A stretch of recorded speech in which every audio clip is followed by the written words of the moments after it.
Hi viewers, welcome to our YouTube channel Ramu Gunti. ఈ వీడియోలో భాగస్వామ్య వ్యాపారం, భాగస్థుడి ప్రవేశం మీద ప్రశ్నలు అందిస్తున్నాము. గతంలో మనము సీక్వెల్గా 7 రకాల పద్ధతులు ప్రతి ఒక్క పద్ధతిలో వీడియో అందించడం జరిగింది. మరి వాటన్నిటినీ ప్రాక్టీస్ కొరకు 20 marks problem intermediate second year, degree second year third semester, అలాగే ఇయర్ వైజ్ వారికి సెకండ్ ఇయర్, తర్వాత బీబీఏ, బీబీఎం, కాంపిటేటివ్ ఎగ్జామ్స్ అందరికీ, ఓపెన్ యూనివర్సిటీ, డిస్టెన్స్ మోడ్ అందరికీ ఉపయోగపడే విధంగా ఇది తప్పనిసరిగా ప్రతి ఒక్క కామర్స్ స్టూడెంట్ నేర్చుకోవాలండి. ఎందుకంటే ఏదో ఒక ఇయర్లో భాగస్వామ్యం ఖచ్చితంగా పరిచయం అవుతుంది. మరి ఇక్కడ ప్రాబ్లం చూద్దాం. రమేష్ మహేష్ల 31/12/2019 నాటి ఆస్తి అప్పుల పట్టిక. అప్పుల వైపు చూడండి.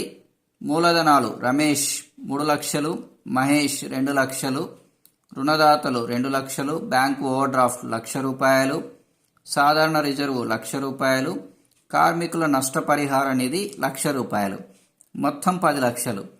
అలాగే ఆస్తుల వైపు నగదు 50,000, రుణగ్రస్తులు 2 లక్షలు, భవనాలు 4 లక్షలు, ఫర్నిచర్ 50,000, సరుకు 1,00,000 రూపాయలు, వసూలు బిల్లులు 1,00,000 రూపాయలు, మోటారు కారు 1,00,000 రూపాయలు, మొత్తం 10 లక్షలు.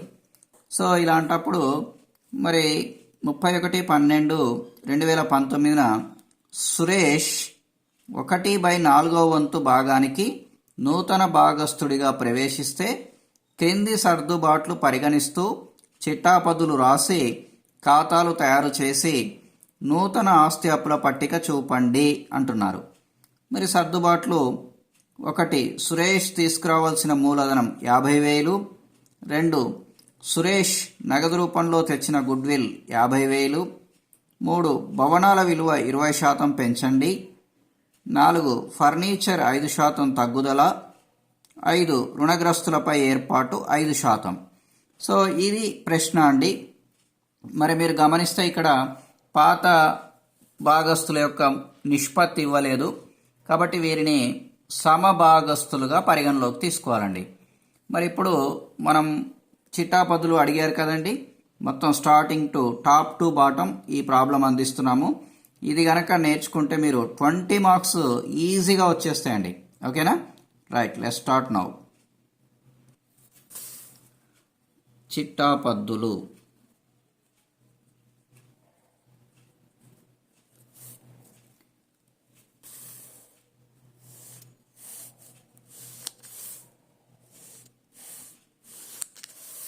మరి ఇక్కడ తేదీ, వివరాలు,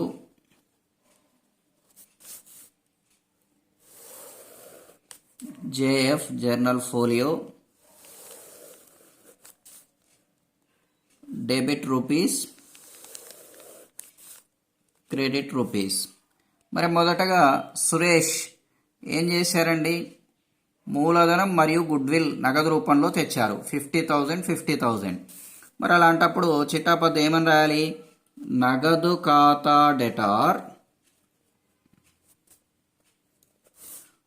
టు సురేష్ మూలధనం ఖాతా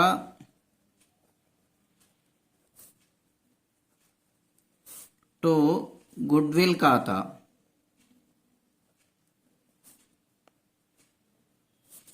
$50,000 గుడ్విల్, 50,000 క్యాపిటల్. మొత్తం ఎంత అవుతుందండి? 1,00,000 రూపాయలండి. మరి ఇక్కడ చూడండి, మీరు గమనిస్తే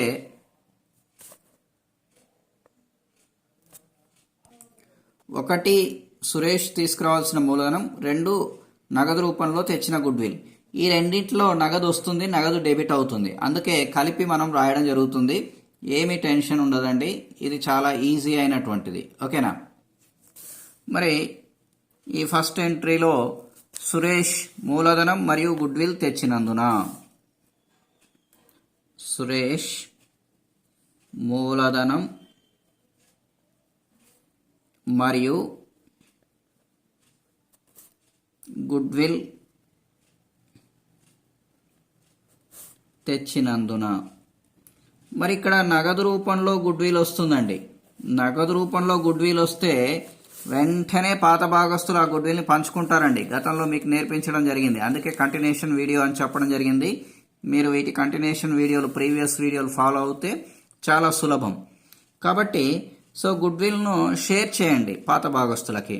అప్పుడు ఏమని వస్తుంది? గుడ్విల్ ఖాతా డెటార్ ఎంతండి? 50,000.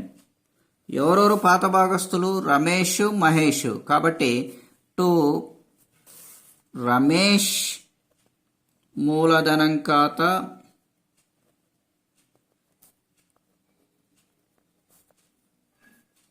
టు మహేష్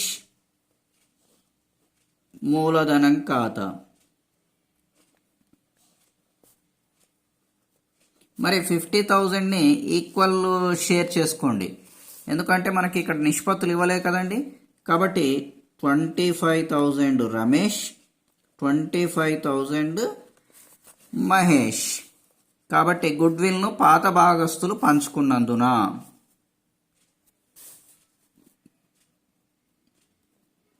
గుడ్విల్ను పాత భాగస్తులు పంచుకున్నందున.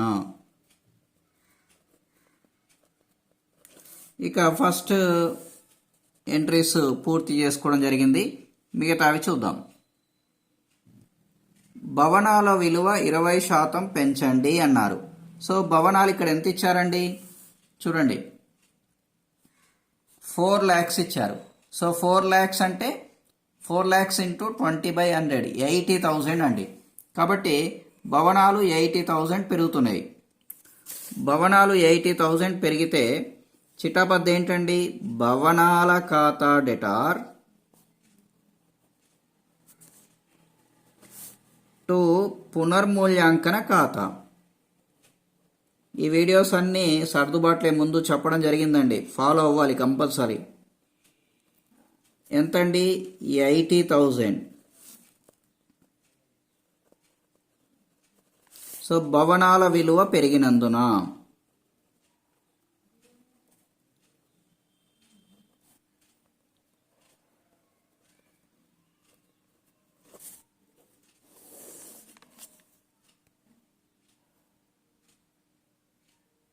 నెక్స్ట్ ఫర్నిచర్ 5% తగ్గుదల. సో ఫర్నిచర్ ఎంత ఉందండి? 50,000 ఉందండి. సో అంటే ఎంత అవుతుంది? 2,500 అవుతుందండి. కాబట్టి 2,500 తగ్గించాలి. సో తగ్గిస్తే చిటాపద్ద ఏంటండి? ఫోర్త్ ఎంట్రీ పునర్మూల్యాంకన ఖాతా డెటార్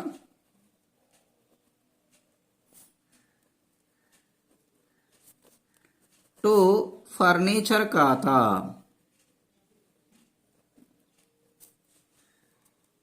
సో ఎంతండి? 2,500. 5% కదండి, 2,500. ఫర్నిచర్ విలువ తగ్గినందున.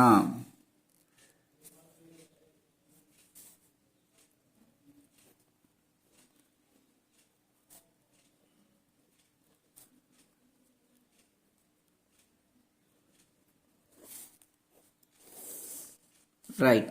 మరి నెక్స్ట్ ఏంటండి?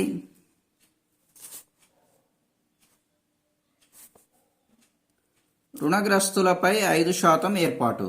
సో రుణగ్రస్తులు ఎంత రండి?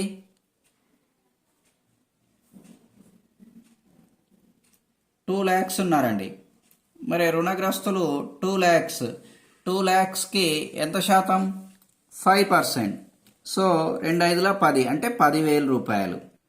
సో 10,000కి చిటాపద్ద ఏంటండి? తగ్గుతున్నారు కదండి రుణగ్రస్తులు. కాబట్టి పునర్మూల్యాంకన ఖాతా డెటార్ టు రుణగ్రస్తుల ఖాతా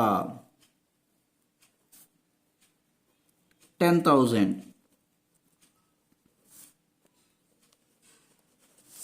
రాణి బాకీల ఏర్పాటు కొరకు.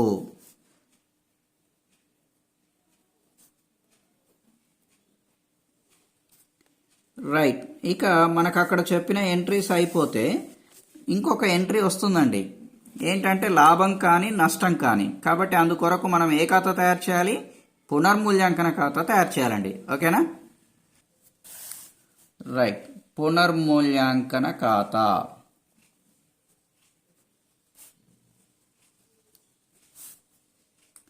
మరి టీ షేప్ కొట్టుకుంటే సరిపోద్దండి.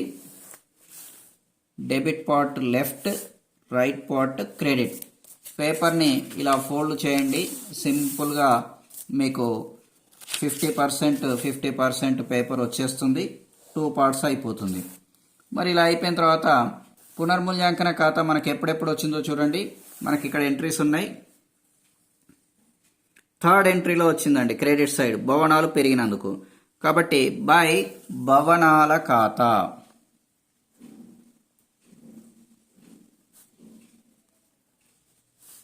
ఎంత అండి? 80,000 రూపీస్ అండి.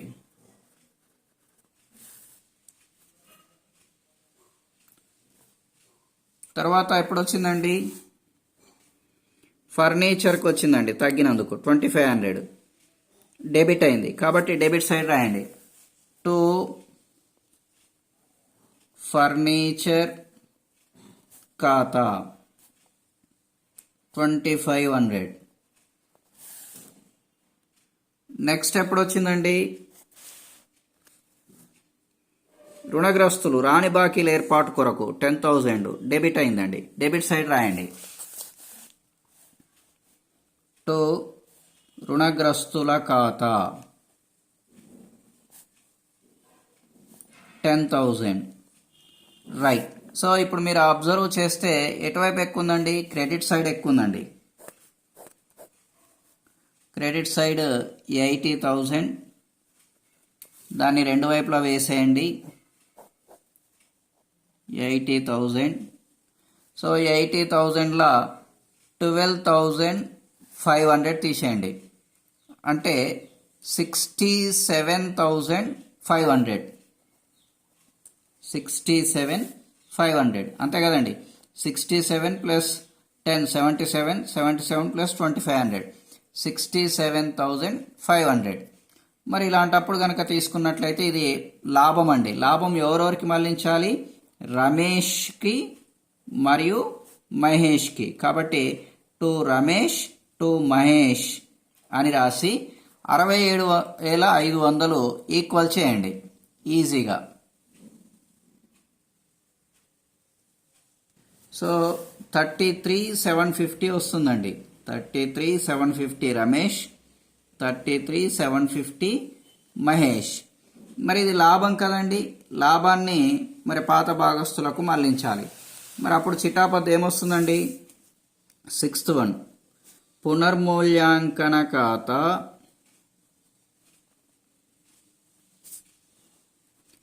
డెటార్ టు రమేష్ మూలధనం ఖాతా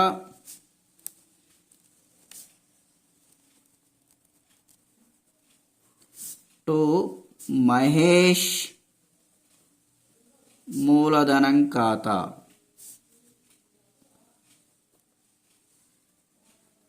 సో మొత్తం 67,500 డెబిట్, 33,750 రమేష్, 33,750 మహేష్. లాభానికి గాను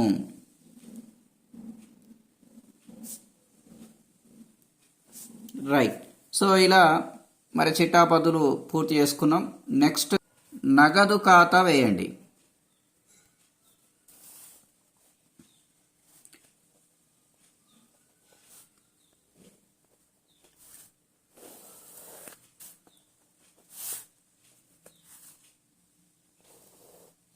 సో నగదు పాత ఆస్తి అప్పుల పట్టికలో ఆస్తుల వైపు ఉంటుందండి.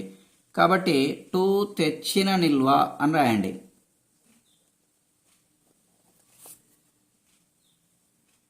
మరి తెచ్చిన నిల్వ పాత ఆస్తి అప్పుల పట్టికలో మనకి 50,000 ఇచ్చారండి. తర్వాత మనం ఒకసారి చిట్టాపద్దులు పరిశీలించండి. మొదటి చిట్టాపద్దులో మీకు కనపడుతుంది నగదు ఖాతా డెటార్ టు సురేష్ మూలధనం టు గుడ్ విల్. కాబట్టి నగదు డెబిట్ అయింది. డెబిట్ వైపు రాయండి. టు సురేష్ మూలధనం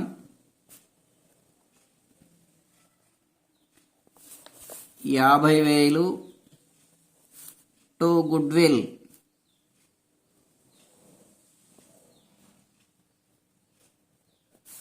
50,000. ఇక నగదు ఎక్కడా కూడా కనపడలేదండి. కాబట్టి సో నిల్వలు తేల్చండి. సో ఎటువైపు ఎక్కువ ఉందండి? డెబిట్ సైడ్ ఎక్కువగా ఉంటుంది సాధారణంగా నగదు. కాబట్టి డెబిట్ వైపు 50,000, సారీ 3 5 1,50,000 అండి. తర్వాత దీన్ని క్రెడిట్ సైడ్ కూడా సేమ్ వేయాలి. 1,50,000. 1,50,000లో 0 పోతే 1,50,000 బై తేల్చిన నిల్వ. నెక్స్ట్ టు తెచ్చిన నిల్వ 1,50,000. తర్వాత మనకి సాధారణ రిజర్వ్ కూడా ఇచ్చారు కాబట్టి సాధారణ రిజర్వ్ ఖాతా ప్రిపేర్ చేయాలండి. సాధారణ రిజర్వ్ ఖాతా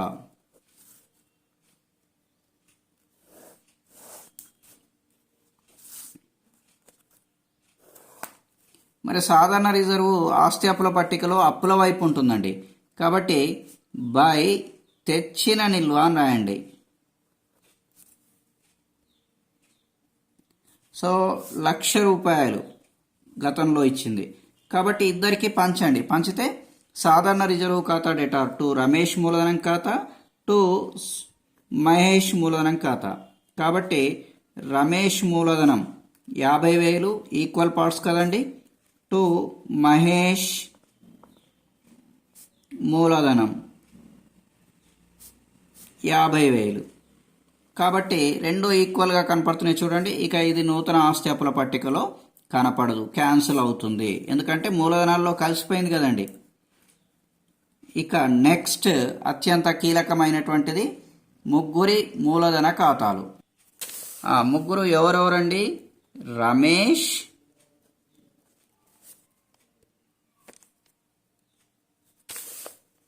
మహేష్, సురేష్ ల మూలధన ఖాతాలు.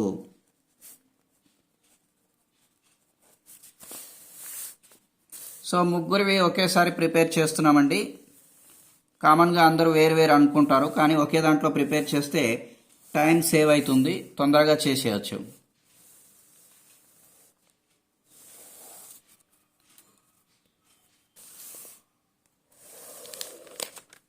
ఇదంతా లెఫ్ట్ పార్ట్ మీ అందరికి తెలుసు, డెబిట్. ఇది క్రెడిట్, రైట్ పార్ట్. కాబట్టి ఇక్కడ వివరాలు, ఫస్ట్ పేరు రమేష్, తర్వాత మహేష్, తర్వాత సురేష్.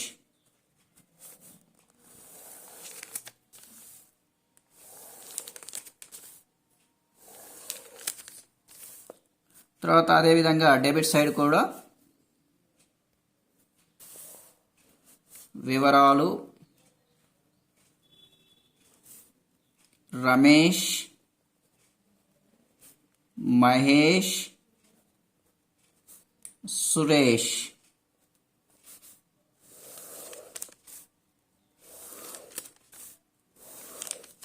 మరి ఇక్కడ కనుక తీసుకున్నట్లయితే ఈ రమేష్ మహేష్లో పాత భాగస్తులు కదండి, కాబట్టి వీళ్ళకి బై తెచ్చిన నిల్వ అని ఉంటుందండి. పాత ఆస్తి అప్పుల పట్టికలో అప్పుల వైపు ఉంటుంది, ఎంతో చూసి రాయవలసి ఉంటుంది. సో రమేష్ 3 లక్షలు తీసుకువస్తే మహేష్ 2 లక్షలు తీసుకొచ్చాడండి.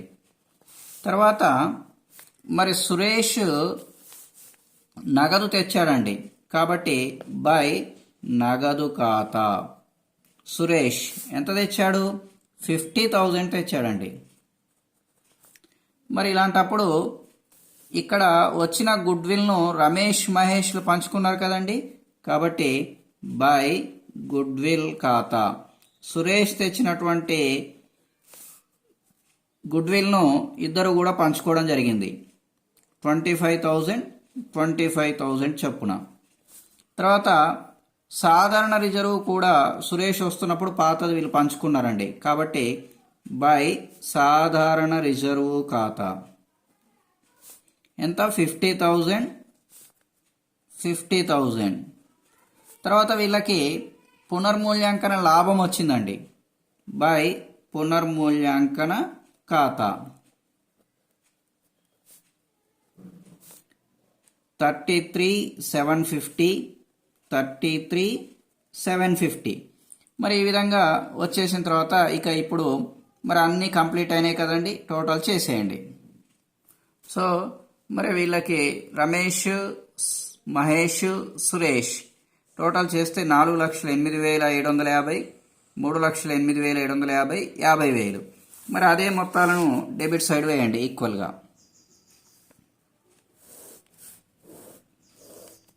రమేష్ 4,08,750, మహేష్ 3,08,750, సురేష్ 50,000. మరి నిల్వలు తెలిస్తే 0 తీసేస్తాం కాబట్టి సేమ్ వస్తుంది. 4,08,750, 3,08,750, 50,000. 2 తేల్చిన నిల్వ. దీన్ని క్రెడిట్ సైడ్ తీసుకురండి.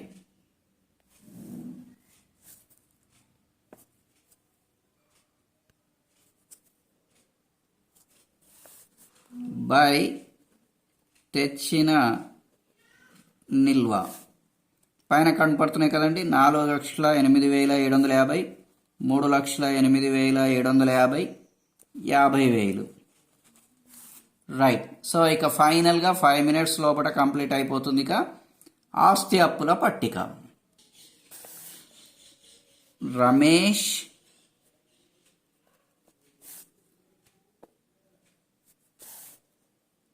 మహేష్, సురేష్ల నూతన ఆస్తి అప్పుల పట్టిక. సో మరి ముగ్గురు భాగస్తులు కదండి ఇప్పుడు, కాబట్టి ముగ్గురి భాగస్తుల యొక్క నూతన ఆస్తి అప్పుల పట్టిక. లెఫ్ట్ పార్ట్ అప్పులు, రైట్ పార్ట్ ఆస్తులు. పేపర్ని యథావిధిగా మీరు ఫోల్డ్ చేయండి, ఎప్పట్లాగే ఈక్వల్ పార్ట్స్ వస్తూ ఉంటాయి.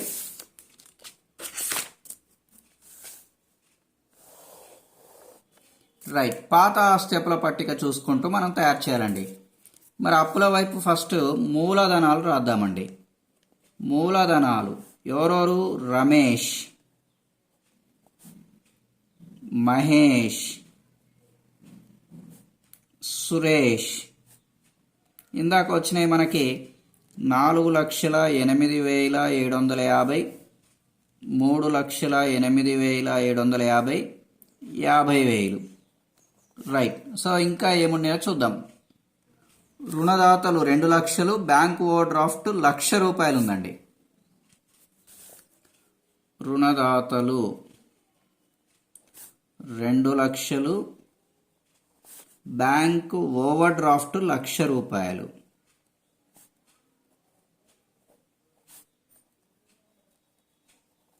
నెక్స్ట్ ఇంకా కూడా ఉండొచ్చు, చూద్దాం. సో సాధారణ రిజర్వ్ పనిచేసాం, ఇంకా కంప్లీట్ అయిపోయింది. కార్మికుల నష్టపరిహార నిధి ₹1,00,000 ఉందండి. కార్మికుల నష్టపరిహార నిధి ₹1,00,000. రైట్. సో ఇలా పూర్తయిన తర్వాత ఆస్తుల వైపు రాయాలి. మరి ఆస్తుల వైపు ఫస్ట్ నగదు వస్తుందండి. నగదు మనకి ఇంతకుముందు ₹1,50,000 వచ్చింది కదండి, అది రాయండి. తర్వాత ఏంటో చూద్దాం. సో రుణగ్రస్తులు 2 లక్షలు అండి, దానికి 10,000 తగ్గింది కదండి. రుణగ్రస్తులు 2 లక్షలు ఇన్నర్లో వేసుకొని మైనస్ ఏర్పాటు 10,000, 1,90,000 అండి. నెక్స్ట్ భవనాలు ఇచ్చారు కదండి. భవనాలు ఎంత ఇచ్చారు? 4 లక్షలు ఇచ్చారు. 20% పెరుగుదల కాబట్టి పెరుగుదల 80,000 అంటే 4,80,000. నెక్స్ట్ ఫర్నిచర్ 50,000, మరి 2,500 తగ్గుదల తీసేయాలి. సో ఫర్నిచర్ 50,000 మైనస్ తరుగుదల 2,500 అంటే 47,500. తర్వాత సరుకు ₹1,00,000, వసూలు బిల్లులు ₹1,00,000, మోటారు కారు ₹1,00,000. ఏవి మారలేదండి, యథావిధిగా రాసేసుకోండి. సరుకు, వసూలు బిల్లులు, మోటారు కారు.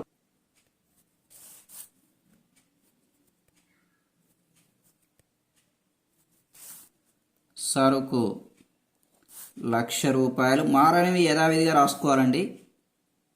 తర్వాత వసూలు బిల్లులు ₹1,00,000, మోటారు కారు ₹1,00,000. సో ఇప్పుడు టోటల్ చూద్దామండి.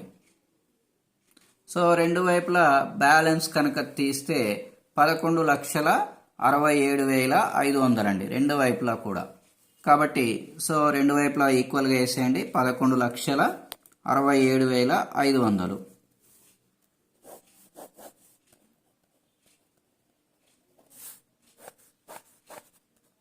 ఈ విధంగా చేసినట్లయితే మీకు పూర్తిగా టాలీ అవుతుంది, మరి పూర్తిగా అర్థమవుతుంది.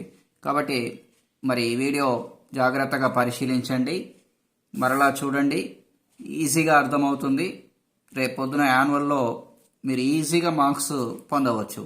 సో వీడియో లైక్ చేయండి, షేర్ చేయండి, సబ్స్క్రైబ్ చేయడం మాత్రం మర్చిపోకండి. All the best.